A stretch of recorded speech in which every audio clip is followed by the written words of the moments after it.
Bonjour Anna Cromi, je suis ravie de vous rencontrer.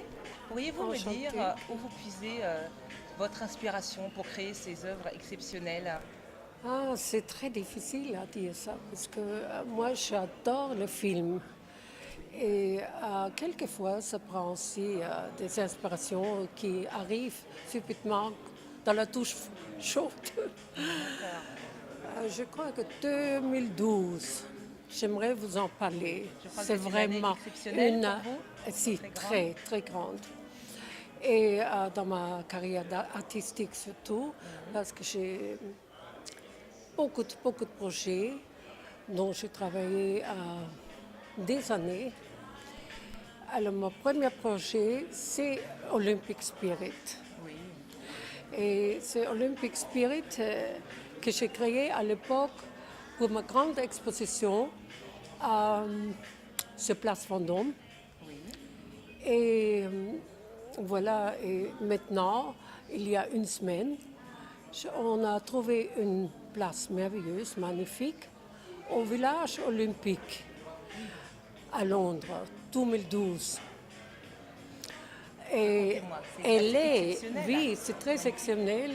Et ça se présente, ça symbolise aussi l'esprit des athlètes participants L'esprit olympique, voilà, olympiques. d'aller toujours Et plus loin. donc, c'est Lord Moynihan, c'est le président du comité olympique britannique que je dois l'honneur Oui, d'avoir vraiment une grande sculpture seule au village. Ça s'appelle l'héritage des jeux. d'accord. Cette Oui, sculpture va rester, elle sera va unique rester unique. Et, oui, elle va participer aussi aux Jeux olympiques, quelque part. vous avez d'autres grands projets, je Des crois, pour cette grands année, projets, oui, il y a encore, ça continue, il y internationaux. en a Oui, presque quatre que oui. je peux raconter. Vous allez exposer en Chine, je crois. Ça va Oui, être, vous pouvez m'en le, parler? Oui. oui, justement dans le grand musée national en Chine, sur la place Tiananmen Place, à Pékin. Donc c'est le plus grand prestigieux musée qui m'ouvre presque les portes pour montrer aussi mes œuvres. Les portes d'un Donc je autre suis monde. assez, déjà en parlant, je suis assez émue pour ça. Parce que c'est un musée qui correspond au Louvre à Paris.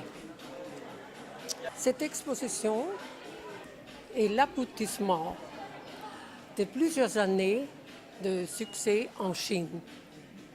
C'est là a commencé en 2005 qu'on m'a invité comme invité d'honneur en Chine. Et à partir de cela, il y avait beaucoup d'expositions qui sont suivies.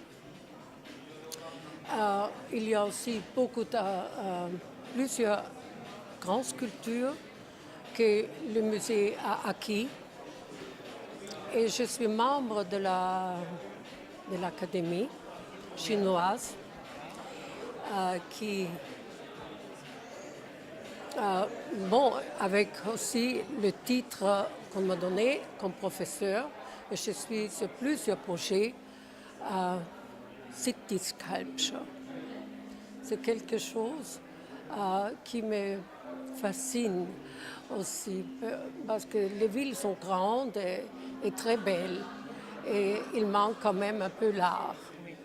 Est-ce que le regard des gens dans des pays comme la Chine ou d'autres pays par rapport à Oui, l'Europe bien sont sûr. différents par Non, rapport à vos créations? Est-ce que vous voyez non, un non, regard non, je différent? crois qu'ils sont très, très ouverts sur Oui. l'Est.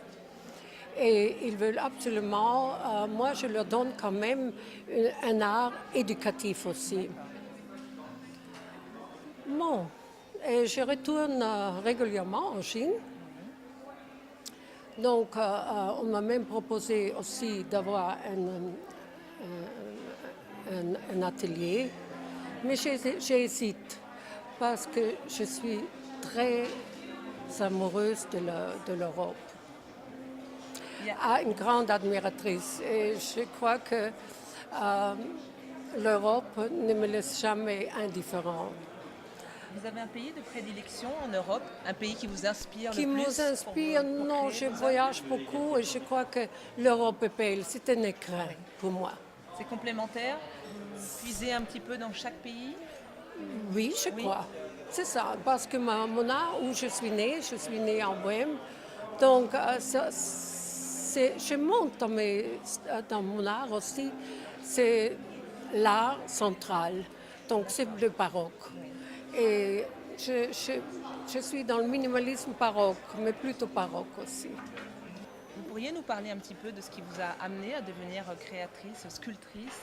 Qu'est-ce qui vous... Oh oui, c'est une longue histoire parce que je suis née d'une fille de 4 filles et je n'aurais pas dû être née parce que la guerre éclatait.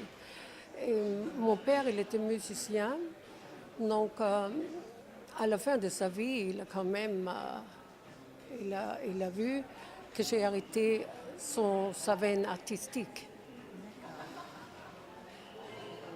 Il vous avait transmis cette sensibilité? Je crois, bien sûr. Et cette sensibilité qui me bloque quelquefois, ce n'est pas toujours un avantage, mais maintenant je me suis habituée. D'accord. Vous en servez? Je Vous m'en arrivez- sers, oui, facilement, surtout dans mon art. Oui. Je suis très souvent seule et mes sculptures ne me répondent pas. J'ai longtemps lutté contre ma timidité, mais qui m'a quand même aussi donné une certaine liberté vis-à-vis des personnes. Le troisième, c'est le projet de ma vie. Le manteau,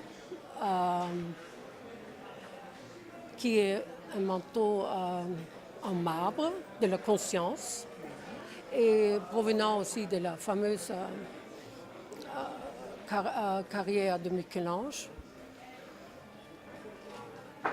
Et ce manteau est 5 mètres haut, cette sculpture, marbre blanc, sans fissure, sans inclusion, très vierge, comme nous disons, des marbristes. Et il a 50 tonnes.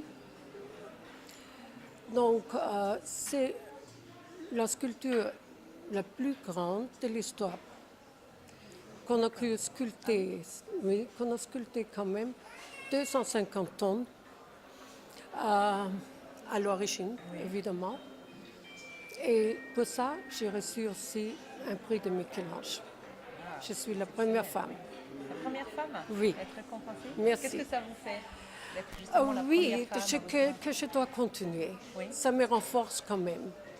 Ça me donne, je ne sais pas une fierté, mais une liberté dans l'art. Vous ouvrez la voie? Parce que je sais ce que je vaux maintenant. D'accord. Grâce à ce prix? Pas Ou seulement. Oui, avec le parcours. Que Avec vous le avez, bien parcours, sûr. oui. Je suis aussi déjà dans un certain âge. Bon, après des négociations aussi de ce manteau, comment, où on va le mettre, nous nous sommes décidés pour Rome. Mais pourquoi Rome? Rome est la capitale spirituelle du monde. Ce manteau de marbre blanc, rayonnant d'amour, sera quand même le symbole du monde. Oui. De renouveau, basé évidemment sur l'éthique et sur la conscience. Et ce sera aussi un petit signe d'espoir que les temps peuvent devenir un meilleur monde. Hein?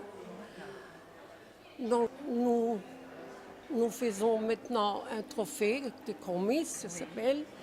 Ce trophée annuel qui sera quand même pour les femmes et pour les hommes qui montrent dans leurs idées, dans leurs actions, quelque chose d'extraordinaire et qui nous montre aussi un chemin de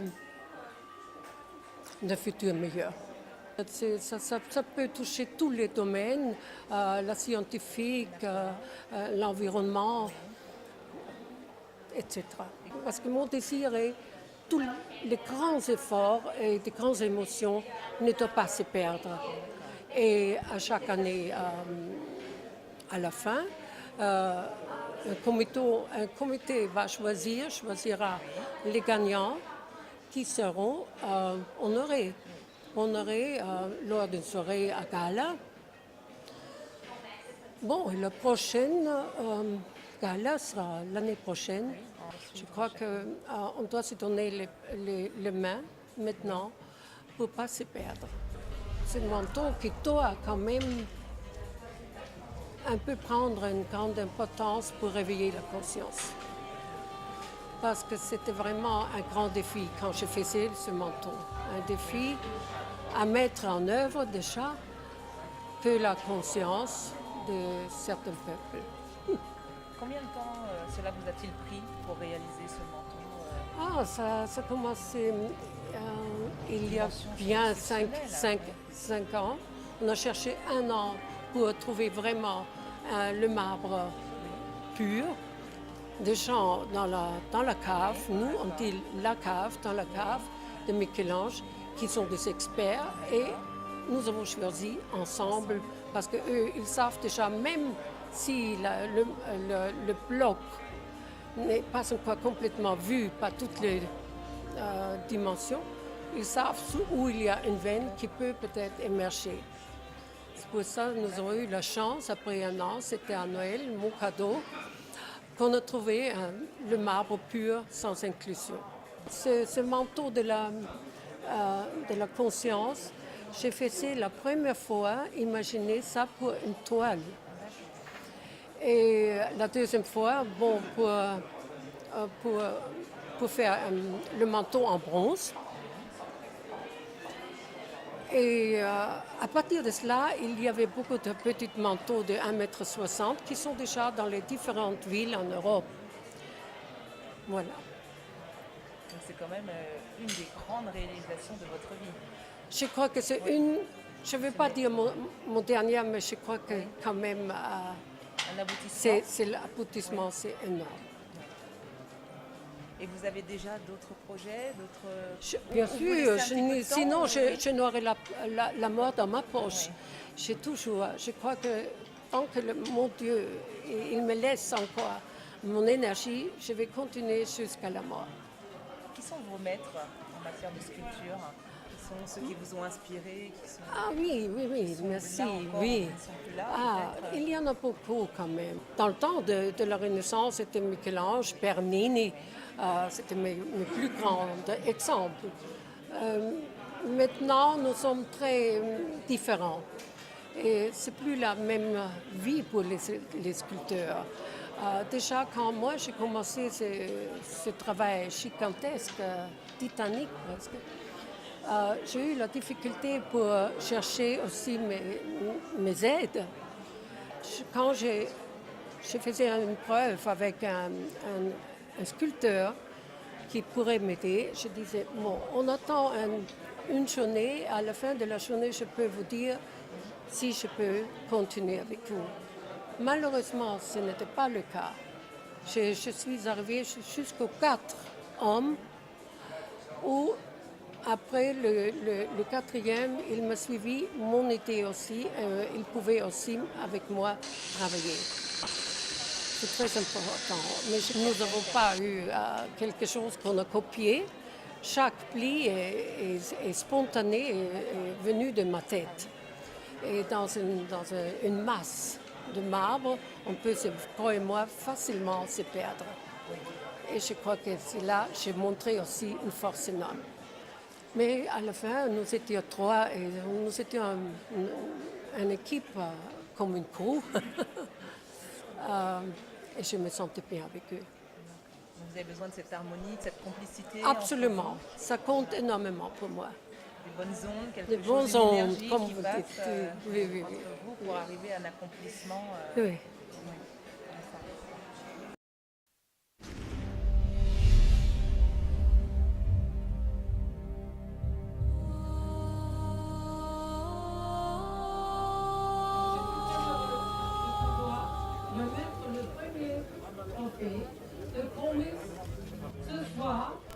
Je pense que c'est important. Et son fondateur, le commandant Paul Watson. Okay, thank you all. Have a good time, and I'll be thinking of you, and thank you all very, very much.